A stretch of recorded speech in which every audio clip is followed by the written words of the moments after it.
This is the Curious Pundits podcast, hosted by Kevin and Emmanuel. They explore bits of everything through thoughtful conversations, prioritizing curiosity over conclusions, and they thank you for joining them. Now, on to the podcast. Hi, everyone, and welcome to yet another episode of the Curious Pundits podcast, Bits of Everything, where Kevin and I are talking about essentially everything there is to talk about. We covered history topics, we covered current affairs, international affairs, gossip, technology, AI, and many more topics. If you like what you're seeing, or equally important, dislike what you're hearing, seeing, go to curiouspundits.com. That's where you'll find links to our YouTube channel, to where you like to listen to podcasts, Apple Podcasts, Spotify, Stitcher, and everything else. Follow, like, share, comment, and send us a message as well. It's my pleasure to pass along the virtual microphone to my co-host Kevin, who will introduce a special guest that we have today. It's also a premiere. It's a first episode where we have another pundit. I would say an expert. Kevin and I are pundits because we have an opinion on a topic that we may or may not be experts. I suspect our guest has a little bit more experience on the topic. So Kevin. Yeah, she actually knows things, which is why she's our guest. So again, I'm Kevin. And today's topic is about, broadly speaking, pioneers in women's sports. And we have two specific women that are going to be discussed. One is, and excuse me, because I always forget the name, so I'm looking at my other monitor, Kyniska of Sparta, which is a trip way back in history. And the other person is our guest. Alexandra Allred was a member of the U.S. women's bobsled team in the 90s before it was an official Olympic sport.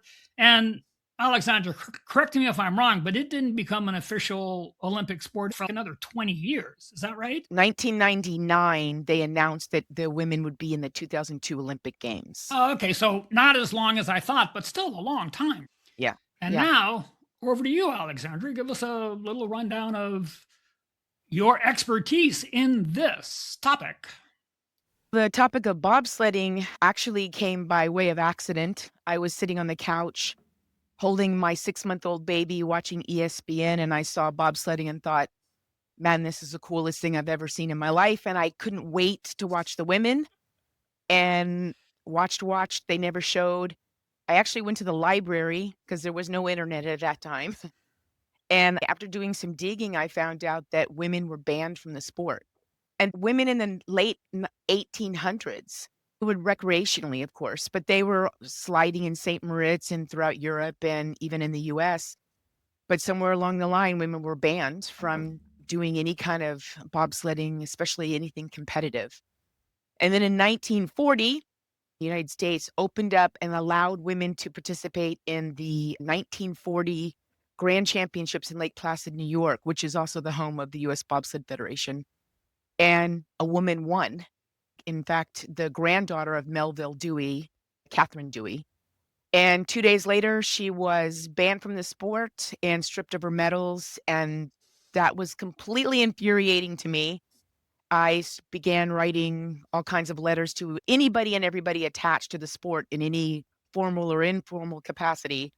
And got a phone call one day from someone who said, Howard Lowry, and basically said, we're going to have our first ever women's trials for bobsled. Are you coming, Big Mouth? And what do you say? So I said, yeah, I'll be there, and hung up the phone and was completely terrified because I had no idea what I'd gotten myself into. I knew nothing about the sport of bobsled, but I went and kept making cut after cut. And in September of 1994, I won, and I was 16 weeks pregnant.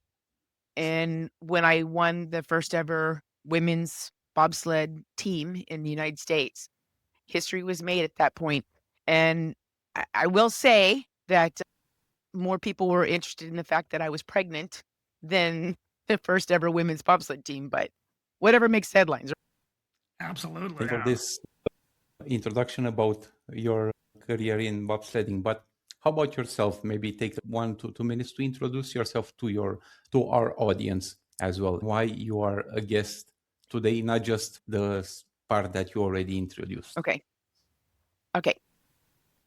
My name is Alexandra Allred, and I am an adjunct professor at Tarleton State University in Texas. And I teach a number of things, but my greatest passion is women's sports. I've written a number of books, numerous articles. In addition to being on the first ever U.S. women's bobsled team, I am also the first American to test drive the Volvo Gravity car. I got into extreme and adventure writing following my time on the bobsled team. I'm amazed by what women have done in sports given all the obstacles that were placed before her. And that's just become my passion. And I love educating. I've been in higher education for over 20 years. And my second passion is that I also work with young adults who have special needs. And in my mind, everything kind of jives together very nicely because it's really all about informing people, especially those who have been in some way disregarded in history. And to that point, I want to share a news. We're recording this mid-April 2026, and as of last week, Union Berlin's football, what Americans call soccer. I'm going to have a special rant some other time. Union Berlin, it's a football team from Germany, Berlin, appointed Marie-Louise as the first female manager. I saw that. That's fantastic. I remind my students of this all the time. Those little things gets a sound bite in the news and then we all go on. It doesn't seem like a big deal, but it is such a big deal historically speaking. We're in 2026 and we're still having these kind of first time, given where we came from, where it started for women to be allowed in sport or not allowed, she inserted herself into sport. That's a great story. It's a great headline. And congrats to her. Love it. Maybe one of the episodes that we can cover, perhaps simply on her, because I read a few things about her, how she came to coach, and it's definitely fascinating. Yeah, I'd tune into that. I have a question about what I would call your career progression, right? So you got into bobsledding by accident, and you wrote a book called When Women Stood about pioneers in women's sports. Which came first? Oh, I joke all the time that I was in extreme sports before they called it extreme sports. Growing up, I was always into anything that, as my mom would say, if it can hurt her, she's going to do it. And so I was always doing that anyway. And so, yeah, it was an accident, but it wasn't just because I was watching ESPN to begin with. I just love sports. And when I saw that women weren't allowed, as I said in the intro, that was intolerable to me. And after I retired from bobsled, Sports Illustrated asked me to play women's professional football. It was a brand new women's football league. Football is American football. Yeah. I couldn't let them know that I was writing a story for Sports Illustrated, which meant that I had to make it on my own merit. And then I played for a season with the Austin Rage in Texas, broke a couple of bones, and then went on to test drive the Volvo Gravity car, and then got into adventure writing. So it's just all part of the adventure and just seeing what I can do and then talk about it. I did say early on that we were going to talk a little about, and again, I got to look up her name, Kyniska of Sparta, because there's some historical significance to her story leading to what I would call current events. This is as good a time as any to segue into who was she and why should we care? She was an extraordinary person. And when I'm talking to my students, I'm very clear about the fact that there have always been extraordinary women. And what makes me sad is because they were women, we don't know about the everyday average women because she just didn't make the news. Kyniska made the news because she was the daughter of a king in Sparta. And her story is, and it's just important to always start with, she was a woman of privilege. And so there's no way an ordinary woman could have done this. The only women who were allowed in the early Olympiads into the stadium were prostitutes or young maidens. And that was it. Those were the only women who were allowed in the stadium, not even family, not even mothers. So for Kyniska to be there in the first place is extraordinary. But the most extreme of all the sports in the early Olympiads was the 9-mile chariot race. And it was, I mean, they battled it out. Death was imminent many times in these races. It was very dangerous. And the one rule was you had to own your chariot and the horses. Most owners, no way would they do this. So they usually had slaves, which sounds horrible, but that's just the way it was. Or they would hire an athlete, an up-and-coming warrior trying to make a name for himself. It wasn't written in the rules any other way except that you must own your team of horses and your chariot. Kyniska was the daughter of a king. She had it. And so when she rolled into the stadium, nobody could stop her. It was not appreciated at all, but nobody could stop her because the rules were such. She won. And of course, there was outrage. They couldn't believe it. But again, what were they going to do? She was a woman of extreme privilege, but also she won. The part of the story that I love the most is that nobody thought, as much as they hated this, nobody thought to write in the rules from now on, even if you own your team of horses, you're not allowed in if you're a woman. Nobody put that in. She came back 4 years later and won for a second time. And then they were like, hold up, we got to put this in writing. And so they put it in writing. But this happened for Kyniska because not only was she the daughter of a king, but also she was Spartan. The difference between women in Sparta and in all the other Greek states, very different. Yeah. So that's why I love her, because she really, yes, she was a woman of privilege, but I love that she had the courage to do it because she knew the kind of backlash she was going to face. And then she wins back-to-back Olympics and really sent a message to the world what she could do, which was extremely important because a little-known guy named Aristotle was really busy sending out the message that women were second-class citizens. In fact, what he wrote was she was an undeveloped human. So for Kyniska to come in and crush it 2 Olympics in a row, that really flew in the face of what was becoming the standard. It was accepted that this is where women were. The women of Sparta were exceptions. I thought you were going to say, and there's a difference between the women of Sparta and all the men from all the other Greek states. Yes, thank you. I'll take that too. I'm going to make a weird historical segue, and bear with me, but for whatever reason, it's not well known that when Alexander of Macedon was, I think, 14 to 16, Aristotle was his private tutor for 2 years. Yes. And then at the age of 20, Alexander's father dies, Alexander becomes king, and off he goes. But when he was ethnically cleansing Central Asia, he didn't seem to project the attitude that women were inferior. So I'm really curious. I didn't realize that Aristotle was such a, what's the phrase I'm looking for? Misogynistic. Yeah, thank you. I didn't realize that about him. And I'm just curious how it is that Alexander didn't agree with it, didn't pick it up. I don't know what the deal is. Spoiler alert, it's not just him throughout history. But he had a wide and vast audience. Aristotle did. So it's widely discussed. There's very little information about it, but I actually did stumble on some when I was researching the Amazons. Are they real? Did they exist? The women of the Scythian steppes, the nomadic women. Alexander the Great did actually come upon and friended nomads. Mm-hmm. And there are several references to possible relationships that he had with well-known nomadic women.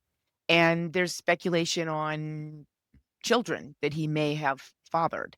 Mm-hmm. And so he had a deep respect for the nomadic lifestyle and actually took a lot from their lifestyle as he was marching across the world, conquering everybody.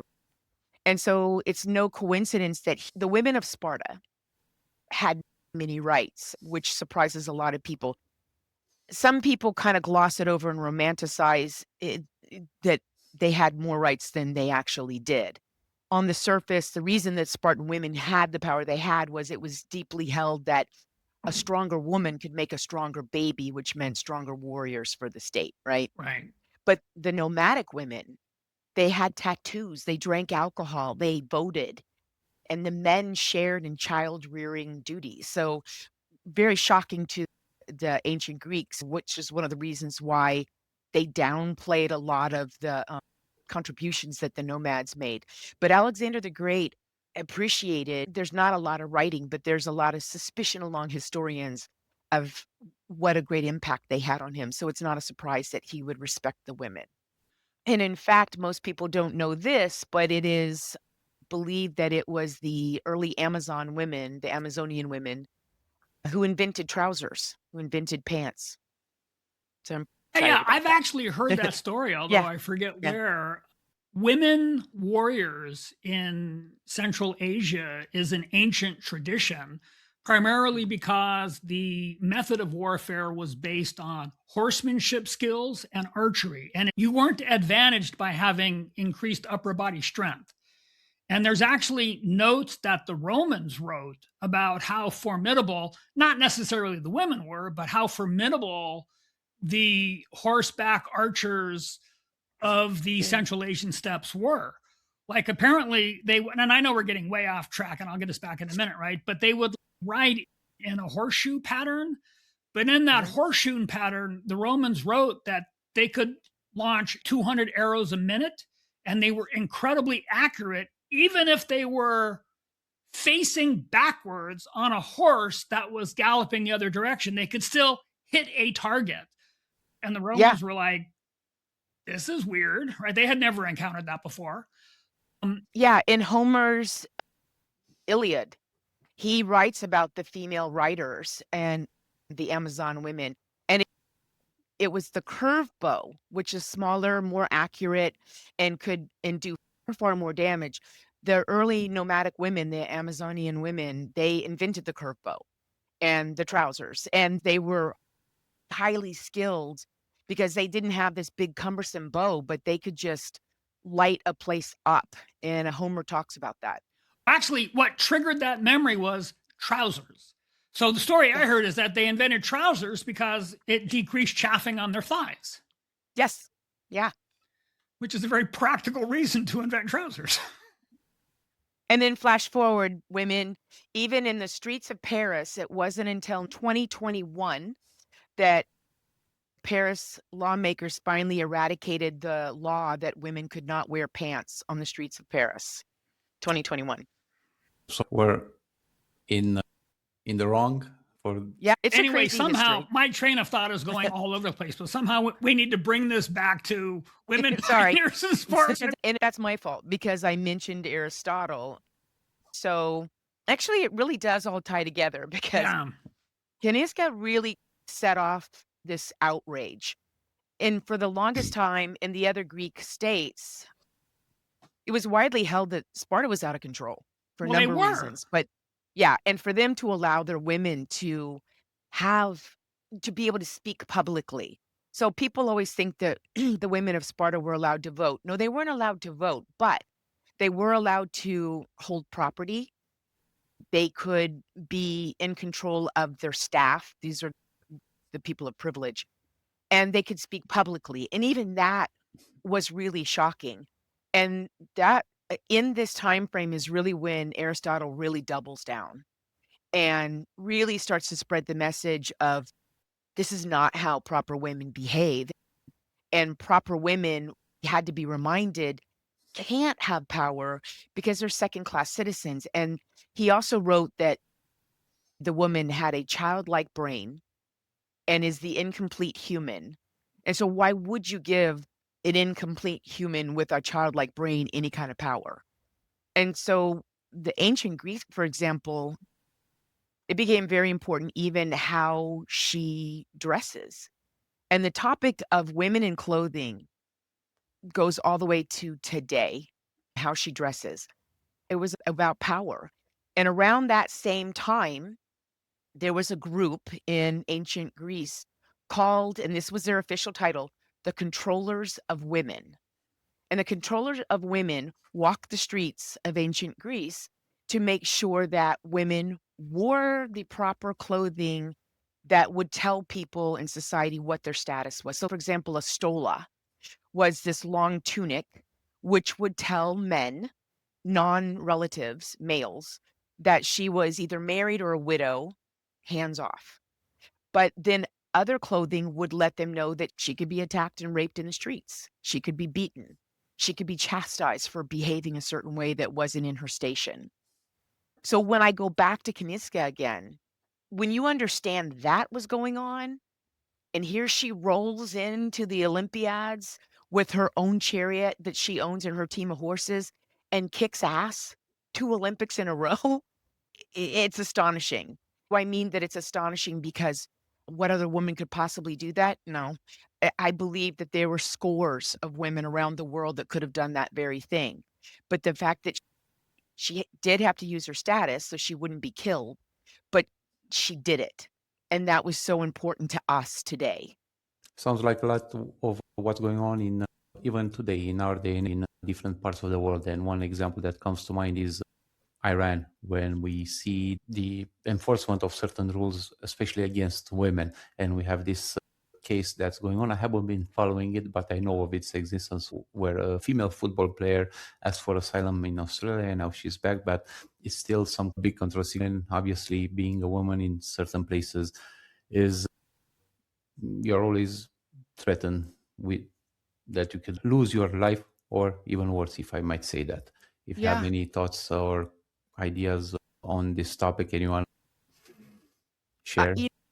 I do, and we can dial it back only if you all want to go along with it. But in the United States, there's a whole topic of women wanting to wear pants so that they can get on a bicycle, and everybody flipped out. But to your point, far more Actually, can serious. I comment? Because I Sure. don't know exactly which volleyball team it was, but a women's volleyball team was recently Norway. fined because they wore shorts rather than Yeah. bikini bottoms. Like Yeah. recently. Yes. So it was the 2020, which was 2021 because of the pandemic, Olympic Games, and the women of Norway said, you know what? Forget this. And for the audience, I'll point out. So when they play in the Olympics and even compete leading up to the Olympics, the sand that they play on around the world can reach temperatures of 114 degrees Fahrenheit. So they're literally burning their skin. And all anyone has to do is do a quick Google search, and you'll see throughout time, the men wear shorts that go to their knees, and then they wear a tank top. Their arms are exposed, but they wear a full body tank top. The women, mandatory, wear bikini bottoms and a little tanky. It's a tankini, so a little tank that's like a bikini, tankini, and then their bikini bottoms. And a lot of women have not liked this for a long time, but finally Norway said in 2020, we're done. And they had their own uniforms designed that could keep them, prevent injury, being burned. And they were fined by the IOC because optics is everything for women. And by the way, this has been an issue in gymnastics as well. Women in gymnastics have, for the last 2 decades, have been asking to not have to wear the little gymnast outfits that they wear, because I don't know how else to put this, so forgive my being crass, but they'll get wedgies. But if you're an Olympic and you're competing and you just do a quick little finger roll to pull the fabric out, that's a fine. They get fined. The men, it's a full body outfit. But anyway, yeah, but with the women of Norway, Pink, the rock star Pink, Yeah. publicly said she would pay that fine. And it began to cause such a problem that, again, for the IOC, the optics were worse. And so they took it back, and they Oh, made some good. I hadn't heard adjustments. that. Yeah, so they don't like it. And the volleyball players themselves go back and forth with what to do about this. But yeah, but to your point, Emmanuel, one of the women on the cover of my book, When Women Stood, She and I were just starting to communicate with each other. And in 20, 2019, 2017, oh gosh, I should know this. Anyway, when the Taliban came into Afghanistan, there was literally instant, I can't even say 24-hour notice. It wasn't even that much. All the women of Afghanistan, every single athlete was put on notice. You could be killed if you don't get off of Instagram and disappear now. And they did.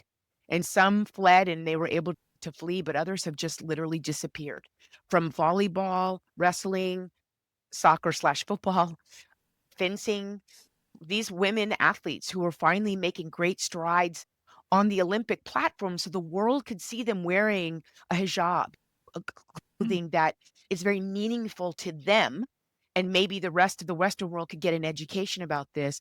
These women disappeared overnight because they were going to be killed by the Taliban because they were female athletes. How dare they?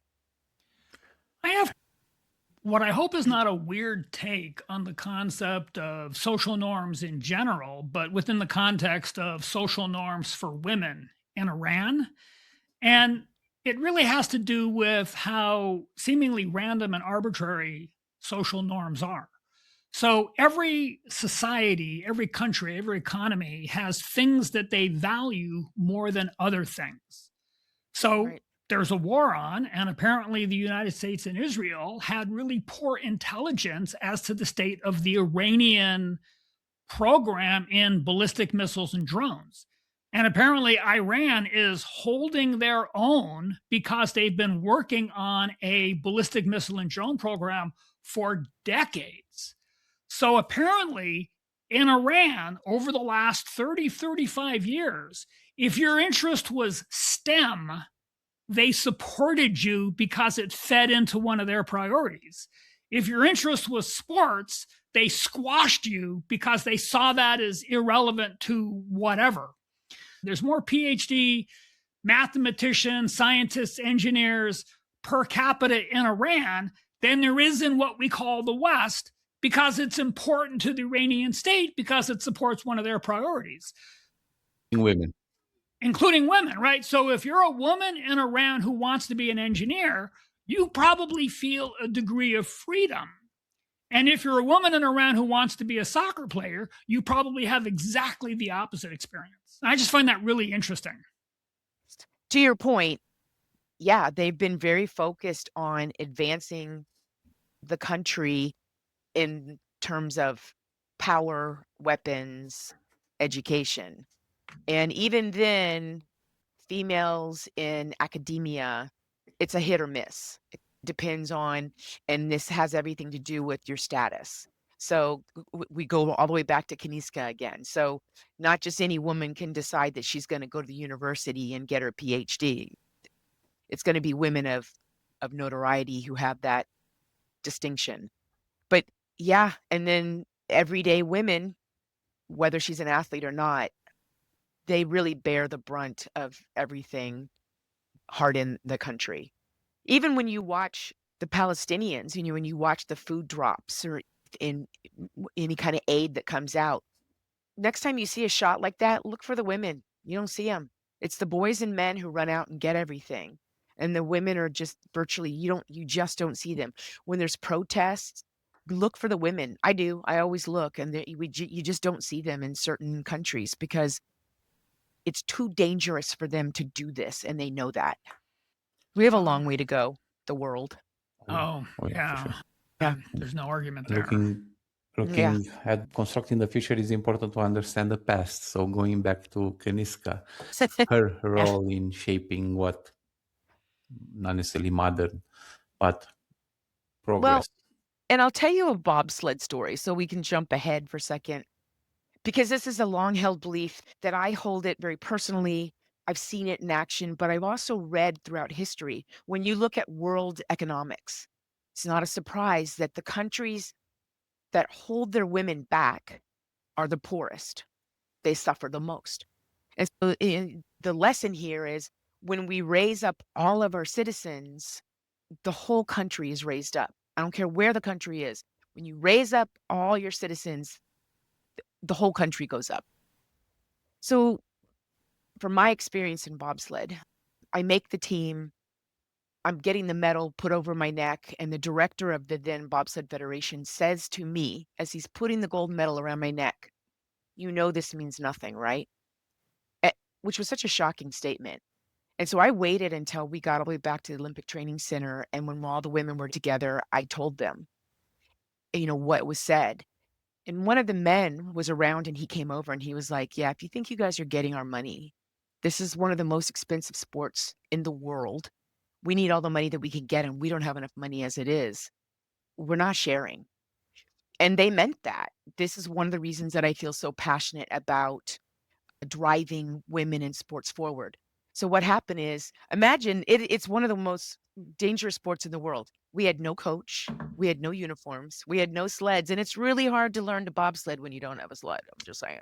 Yeah. And so we had to pool our money together, and we went overseas. And the Canadians and the Brits, the Germans, the Swiss, they were phenomenal in helping us.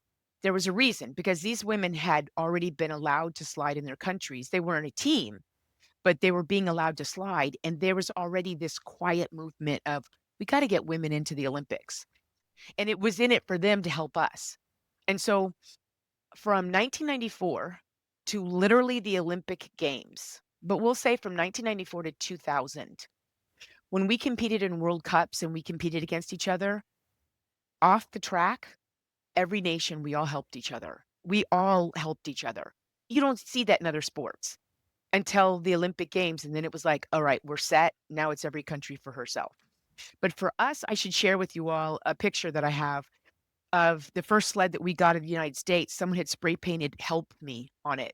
And it was rusted. The cowling was coming out. It was falling apart literally. But we plowed ahead and we kept going, and we were starting to make a lot of news. And an investment firm gave us $250,000. They were our first sponsor. And the first thing we did as women is we had a vote. And we had, man, $250,000. Are you kidding me? This was everything for us.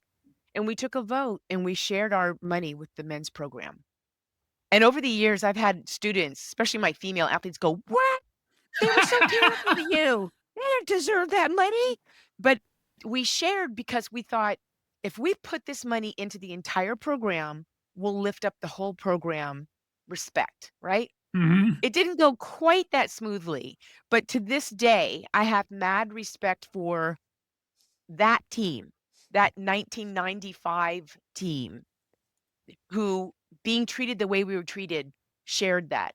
And yes, we finally got coaches and we got uniforms and we were included in the press kit that finally happened. So it was a great moment. But yeah, so back to the women in nations who are still held back. I think about them all the time because I think there are days coming where they're going to have this opportunity, and we're going to see that when we start lifting up the women of other countries, the whole country's going to go up. It will. It's part of humanity.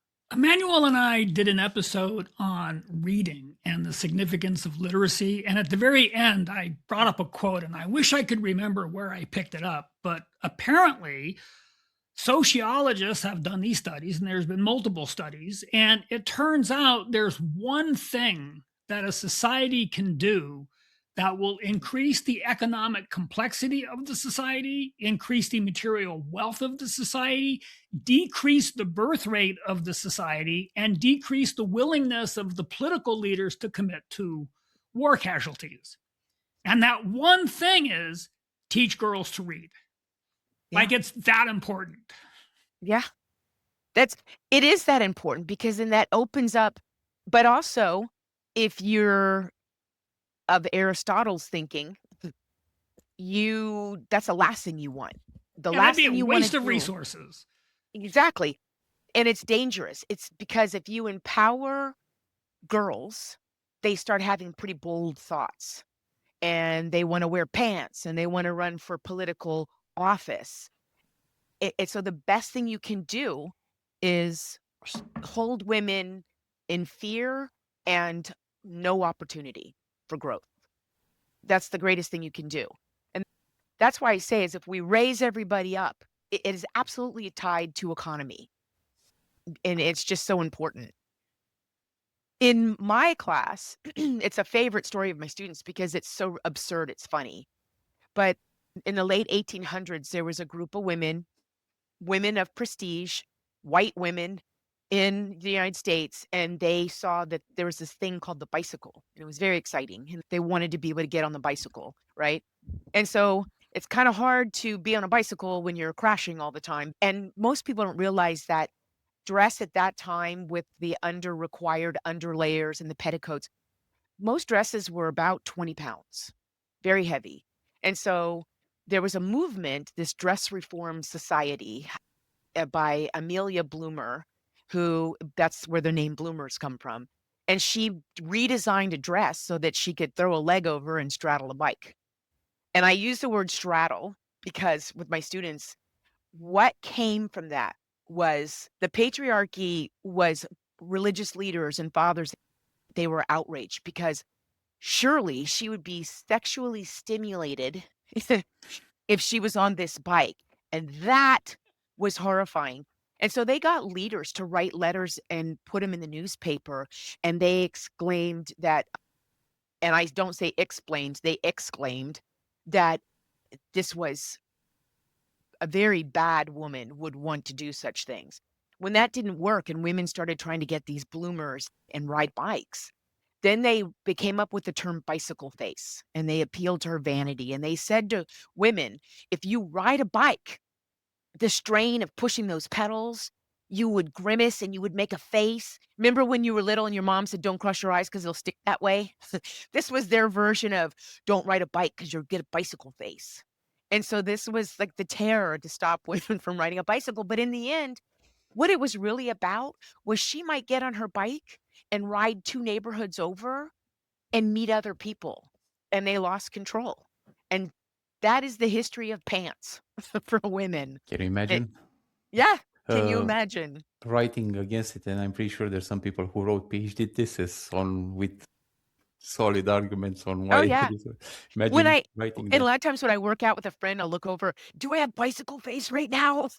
Just because it's just so absurd. But, yeah, that's throughout time in to what's going on in Iran and the women of Afghanistan, the athletes who disappeared. Clothing and no education and opportunity, that's the way to control. Going all the way back to the controls of women in ancient Greece. So clothing and what she wears is vital to a lot of societies that just want to hold part of their population back. It's crazy. It is. I Good. agree. For what it's worth, and I don't think I've revealed this detail of myself to you, Alexandra, in our prior discussions, but I'm a bit of a macroeconomics nerd. Like I'm actually learning how to build systems dynamics models of how economies work using a system dynamic modeling thing. But Wow. the one thing I can say definitively that separates the rich countries from the poor countries is the diversity within the economy. The more different things you do, the richer you are. Like that is just a general truth. Yeah. I and in full disclosure to your audience, you didn't find me. I reached out to you. And one of the reasons that I reached out to you is I saw that you guys were actually looking at a different topic. Mm-hmm. And I'm so grateful to both of you because I really inserted myself in. But Yeah, the you reason slid that I into our did DMs in a manner of speaking. yeah, I did. And thank you. And truly, I want your audience to know these guys are great because they're so open-minded and they just love all forms of discussion. So I truly, I appreciate this.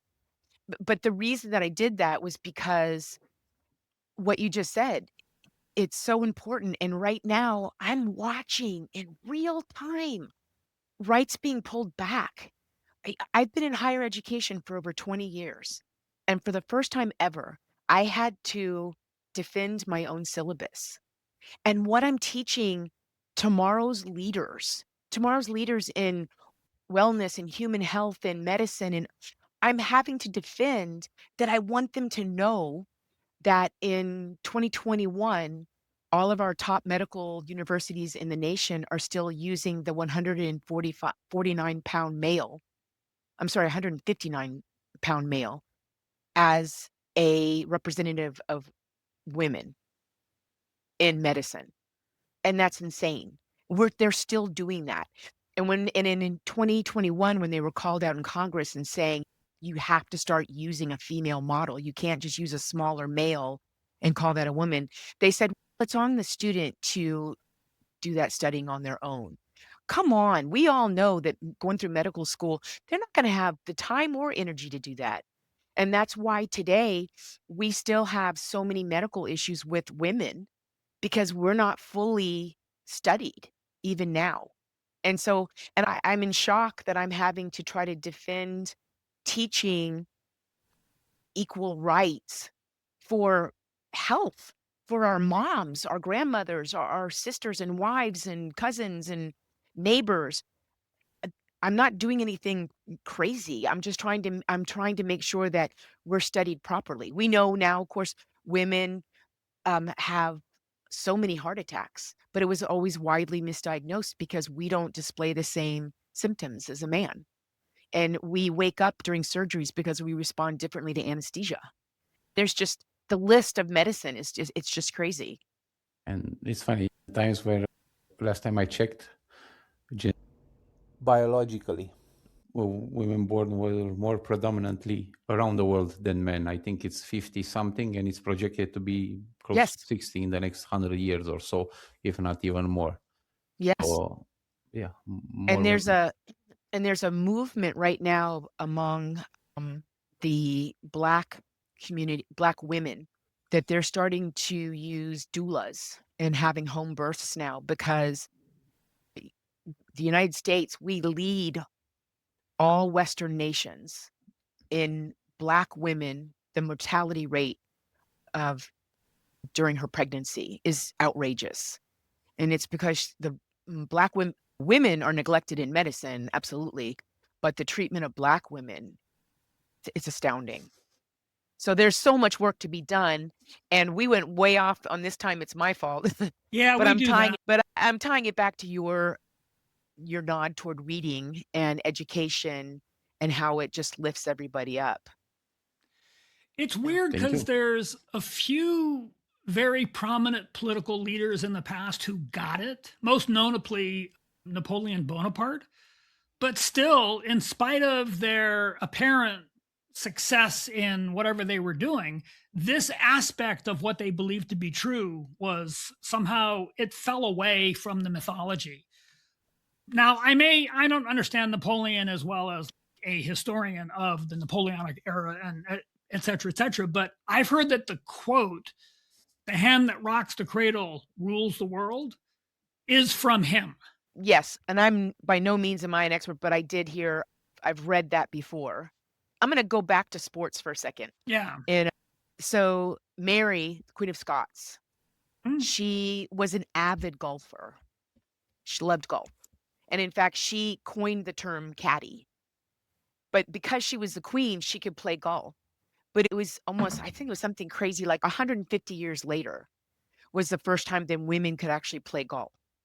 And my point being is that there's always been women doing all these things, but they were only ever women of great prestige. And so we looked the other way. Right. And I read a great quote.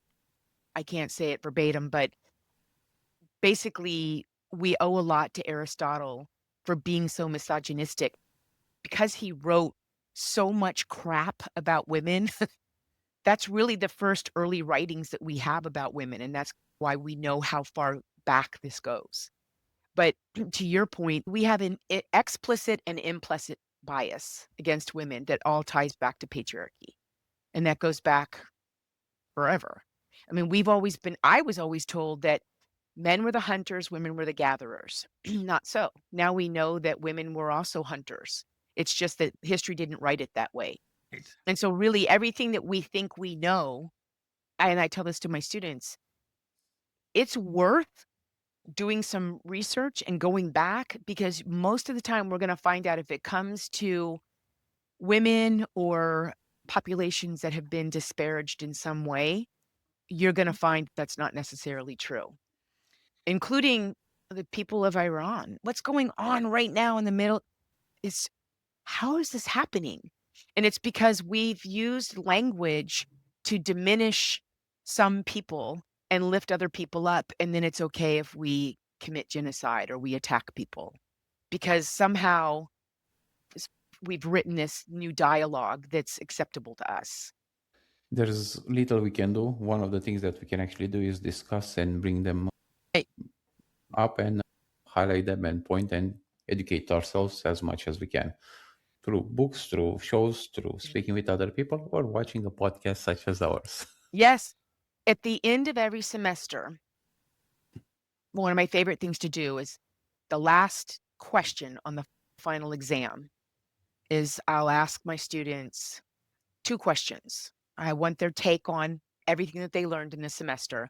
And I get a lot of our athletes as well. So I get all the football players and baseball players and basketball players. And then the second question goes to violence against women. And in the course, we go all the way through Title IX and what's important about, we go through everything, right? All the myths and treatment from ancient Greece, all the way to the women's volleyball team choosing to wear more clothes, because I actually talk about that. So throughout time. And the 2 things I get, the one that really tugs at my heart is, having gone through everything we go through, my question about violence against women is, I basically say, having learned everything that you've learned, what can we do as a society to dial back the violence and hate that women incur around the world? In the United States, a woman is killed by someone, 3 women a day are killed. And every 3 minutes around the world, there are multiple girls who are either molested or killed. The numbers are staggering, right? And so I ask my students, what can we do? And by far, almost 90% of my students will say in some varying form, yeah, it's really terrible and it's sad, but that's just the way it's always been. And that's the answer after a whole long course. And I just think, and I know that, and I don't diminish their grade in any way for them answering that, because I understand that the optics, that's how it looks. That's what's going on right now. It's easy to have that just be your answers. Yeah, that's just the way it's always been. What are you going to do? But the second question I ask is, what's your takeaway? And I love, especially from my young men, I love reading, I had no idea, bloop, bloop. And they'll give me all the different things that they learned. And they'll say, I had no idea it was like that. Women are badass. And that gives me hope. It gives me hope that they realize. And so I can't fight that second one of the optics of women are always going to be abused. That's just the way it is. I haven't been able to fight that yet, but I feel like I'm on my way when I get all these young men to say to me, and women, my women too, to say, I didn't know that. Wow. I didn't know that that's who invented that, and that's who fought this, and this is why and so that is why every semester I teach again and again, even though I swear I'm never going to do it again. I do. I That's powerful. remember a specific situation that might be maybe 15 years old, and it made the news at the time, although I haven't heard much about it recently, but it was like we accidentally fell into an experiment. There was a very small consulting firm, and I don't remember the details, but it was 1 man and 1 woman. That was the entire workforce of the consulting group. They had a common email box that they used to make it simple for the outside world, but they individually got their own individual email within the common email box. And one day, the guy starts getting these incredibly hostile responses from clients that he had a really good rapport with. And he shows it to her and she says, no, those are mine. We somehow are getting each other's email. And he's, what do you mean? And she's, that's how they talk to me. Right. And he was completely unaware. So they started doing an experiment, and I guess on some regular schedule, day by day or week by week, they started flipping back and forth to each other's mailbox. And there was a definite discernible pattern. They were polite to him and they were obnoxious and rude to her. Same people. Yeah. I don't know that study, but in my course, I teach to that.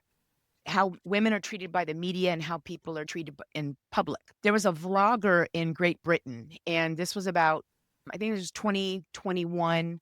She got on one morning, very popular. She had a big following, and she wrote, "Happy International Women's Day, y'all." And it's just something fun, very lighthearted. And she made international news because of the death threats she was getting. All she said was, "Good morning, happy International Women's Day." And I discussed that in my course because I get it all the time. So I got into teaching women's sports because of my own background. I love extreme sports. I always did. Then I found out women were banned from bobsledding, and it was really a test to myself that I was like, oh no, this can't be. And I got in and I had an amazing time, and I'm still friends with 30 years later with the original team. And so I've always tried to do things like that, just as self-exploration and lift up my sisters. That's it. That's my agenda. And yet I teach this class and I get asked all the time, are you a man hater? What? Yeah, I don't mean to laugh, but that is objectively funny. Yeah. If it wasn't funny. Yes. And it's all the more reason we have to teach these things. But that's why this woman, when she got up and said Happy International Women's Day to her mostly female, and then she's inundated, she had to completely get off all her platforms because of the death threats. And then if you're actually an outright, where you wear proudly the label feminist, and I'm going to explain that in a second, the death threats, I got to interview a woman who said she had to move, and she was getting messages where they said they knew that she had a young daughter as well. And she was getting multiple messages where they said, I'm going to rape and kill your daughter because she's a feminist. And in my class, I'll say, who considers himself a feminist here? I'm in Texas. And so there's maybe one or two that'll go. Like a quick little, because it's a dirty word. But I said, you're all, you, my baseball players back there, you're all feminists right now in that you're learning about women. That's empowerment to women. That's having a feminist mind where you're being of a feminist mind to think, oh, what's it like for her? But we've radicalized it. So this is horrible. It's the F word. And yeah, it's just crazy. So for my career, when I've done things, when I played football, when I did various things, there would be that someone would be like, would you want to be a man? No, actually. Present company excluded. There's a lot of times I'm pretty disappointed in men. So no, I don't want to be a man. I want to just be a better person of myself. It doesn't matter who I am. And that goes all the way back to ancient Greece. I'm telling you, since civilization, when we were nomads, we were equal. When we became civilized, we took half the population and smashed them down and held them down and told them that how they dressed and who they talked to and where they walked and how they thought was up to somebody else. And that is a crazy, bad history that we need to stop. Yeah. I don't know how to argue against that. Or singles after. Yeah. And that's why women's sports is so important, because women in anything, to your point, we're more than half the population now, right? So being involved in everything is just going to make all of us better. But women in sports in particular is a really big deal, because going back to Sparta, we see athletics as like strength and endurance and perseverance, and she has grit. And so if we're in that lane as well and we're excelling and doing really well, it's meant to be a reminder to everybody that we're here too. We can do amazing things. And that is why Ronda Rousey rubbed so many people so wrong. Ronda Rousey, for those who don't know, she's was a very popular MMA fighter. And she's beautiful. But what was shocking, and we liked her because she was beautiful. And so she appeared on 2 different popular magazine covers nude. She covered herself. Yeah. And we liked that. But what we didn't like is then she has tattoos and she cusses a lot and she brags about sexual promiscuity. And that is not okay. And it's like, what? Every man does that. And we eat it up and we love it. But when women do it, it's an issue. So yeah, we have so many bridges to pass. But I do end with my students always saying, But man, we've made great strides and there's so many amazing stories. And if I'm given my druthers, I'm going to dwell far more on the positives than the negatives. And there really are. I like how you said man. Yeah. Indeed.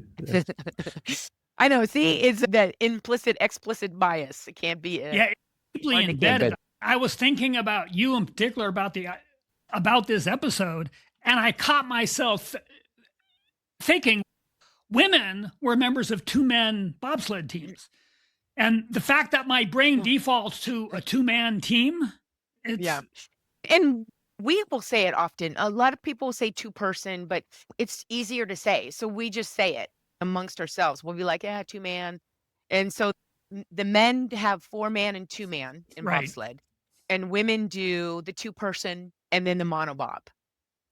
But yeah, it is deeply monobob? embedded. Monobob, and that's just a singular person. I get And the idea. I'm just like, Yeah. ooh, wow. I wish that I had the money to send you both to Salt Lake City and have you both take a ride in a bobsled. It's amazing. I'm I'm not sure I would visiting. go. I'm not sure if I would go even. Yeah. All depends, right? Probably with $500,000, we can Yeah. persuade me to W- do We that. would But ensure that you had a very good, competent driver. But even then, when you're watching the games and you'll hear the commentator go, "Ooh," when she tagged the wall. Let me tell you, inside the bobsled, the brake person is going, "Oh, God, kidneys," because when you're going 85 miles an hour and you slam into the side of the wall in an ice-covered cement wall in an only metal capsule, it hurts, Yeah, I believe it. Yeah. but it's fun. Yeah. Yeah, we Well- may not ever see fully eye to eye on that. I was just gonna say, I know that you had a baby and you have a little girl, and I have two granddaughters and a grandson, and I tell people all the time, I love doing what I'm doing now, talking about this subject, but I love teaching, and I just love doing the things that I do because I want my grandbabies to grow up and realize that the collective, we're all equal. It doesn't matter your religion, it doesn't matter your race, where you come from, your gender, it doesn't matter. And it's so idealistic, right? And it's not that way in real life. But I say to my students, but if we all keep saying that and we keep acting it like it can be true, we can make it true. Yeah, that's a common theme throughout history. Things that came into being were spoken about long before they came into being. Right. And sometimes the transition from talking about it to doing it required a lot of effort on the part of a lot of people. And took a lot Yeah. of time. Yeah. Generations. In 1929, Amelia Earhart, everybody knows who she is, but most people don't know who Crosson is her last name. I'll think of her first name in a second. But these women wanted to fly airplanes, 1929, and that was absolutely unheard of. But they got these women together and there was going to be a competition. They were going to fly across the country. And it was Marvel Crosson. And there was these wonderfully talented female pilots, and they all had their own plane. Again, there's some privilege here that they could own a plane. But they were flying across country, and they would stop at different parts to go across country. And one by one on their stops, if they hadn't hired someone to protect their plane overnight, their planes were being sabotaged. And they were having nuts and bolts poured into the gas tank, and things were loosened. And Marvel Crosson was actually the victim. She was killed. Her plane was sabotaged and she went down and she was killed. And the funny part about that was the not funny part about that was every place they stopped, it was very popular and everybody wanted to see Amelia Earhart and these other female pilots. But there was always with that several more articles that would just say this is an atrocity. And the theme that was always used is they're so delicate. We have to protect them. They're so delicate. And that's why women were banned from bobsledding. They're so delicate. We have to protect them. So we're going to kill them to protect them. And that's been the theme throughout. It's an upside down pretending that we're going to help people. And what's going on, to what you were talking about, Emmanuel, it's what's going on in the Middle East right now is this ridiculous thought that, well, we're going to seclude them and we're going to repress them. We're going to do these things for their own protection. And that's always been the theme, and it still holds. It's 2026, and we're still saying that. Even if we have to kill them, we're going to protect them. Yeah. Yeah. Weirdly, somehow a drastic punishment for violating a social norm is in their best interest. And so early on, when you asked me why I love women in sports so much, is because that argument becomes a lot harder when you see how much women can lift. So when I was pregnant and I was doing bobsledding, but I was part of a Case Western University study. And I eagerly entered into that because I wanted to make sure that everything I did wasn't going to harm my baby, right? And so I was hooked up to everything. I had EKG leads, fetal monitor, heart monitor, you name it, I was hooked up. And I would do sprints, but I was squatting 350 pounds and I was clocked at running 20 miles an hour and I was pregnant. Now I would die. But then that's how strong women are, insanely strong. But we haven't really been given until recent history the opportunity to show our stuff. And so when we were starting to get out, I don't know if you guys watched the WNBA draft last night, but there's a woman who's 6'7". And I said to my husband, who was horrified when I said this, but I said, man, I wish I was as big as she is. I would love to just walk around as a 6'7" woman, even just for a day. That would be so amazing, just because, but it's fun to watch where we're going right now. So I am actually more optimistic, but yeah, throughout history, it's why she can't wear pants and why she can't be in sports. And so women in sports is a very big deal because it's important that we really start showing what she can do. So powerful that I don't think we can add anything to it. We're already past the 1 hour mark for this Oh, episode. I'm so sorry. No, not a that's problem. I would like to plant a seed in terms of having you back as a guest later. So, because being a woman front and center was a problem in a lot of societies throughout history, there's a whole bunch of women who provided contributions to collective achievements who got no recognition for their Yes. participation. And I'm specifically thinking of Lisa Meitner and the splitting of Yes. the atom, Jenny Marx. And I firmly believe that if Karl Marx had been married to anybody else, he would have just been some weird guy who couldn't hold down a job. Like, we would not know who he was. And Yeah. my personal favorite, and I had to Google for her name because I always get it wrong, is Mileva Einstein. Same deal. Albert Einstein was just some weird guy who was so lost in thought that he literally couldn't hold down a full-time job. When he published the 4 papers, which constituted his miracle year in 1905, he had a part-time job in a patent office somewhere in Switzerland, I think Bern.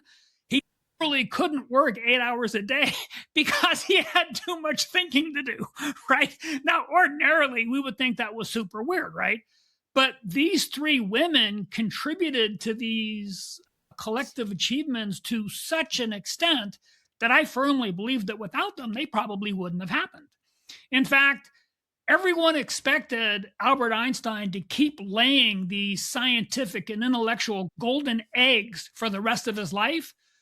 But when he and his first wife separated, they stopped. I would propose even go further in history, and one character that comes to mind is Hypatia, which was a pioneer in the ancient world to many things, including science and whatever science might mean. At that stage, also, she comes from a privileged family, and also she died for the sin of thinking as well. She was murdered by a group of radical Christians back then, as far as I remember. So some food for thought. Oh, yeah. I would love this because throughout time, there are so many things women wrote and we'll never know their names because they were women. A man took it, put his name on it, and there it is. There's a woman who wrote top 20 hits in the I think it was like the 1940s and 50s, and she was a phenomenal songwriter, and her name was never put on anything. So that's very common. So I would love to come back. We could even title it The Essential and Non-Essential Woman, which is a real in the early Roman Catholic Church. In the bookkeeping of the church, they had two columns, the essential woman and the non-essential woman, and it's flipped on what you would expect from those two titles. And we could absolutely discuss the non-essential women and how they changed the world. That's an Definitely. interesting way to frame it. Yeah. Okay, let's do that in the But- future. Question: if anybody wants to reach out to you or just drop a question or just say hi, where's the best place they can do that? Oh, absolutely. And I do answer. I have a website. It's www.alexandraallred.com. Pretty That's easy. the best. And if you Google Yeah. the name, you should be able to find the way to contact Yes. Alexandra as well. That being said, if you like to reach out to us, to me and Kevin, you can go to curiouspundits.com. Over there, you'll find the recordings, future recordings of the podcast, links to our social profiles, and as well to other platforms where you like to listen to your podcast, Apple, Spotify, and so forth. Until the next time, my name is Emmanuel. My name is Kevin, and I need to add something real quick because Emmanuel, you and I have been negligent in asking people, if you like the podcast, please go to your favorite podcast platform and give us a 5-star review. That will help other people I will. find us. Thank you, Alexandra. Thank you for having me. And I can tell your audience, they are exactly as they seem. Very genuine, very curious, very kind, intelligent men. Love them. Thank you for that. I am blushing. I don't know what to say. My name is Emmanuel. My name is Kevin. My name is Alex. Thank you for And- listening. Thank you for listening to this episode. If you like the podcast, please like, subscribe, and tell others. Visit CuriousPundits.com to learn more, and stay tuned for the next episode.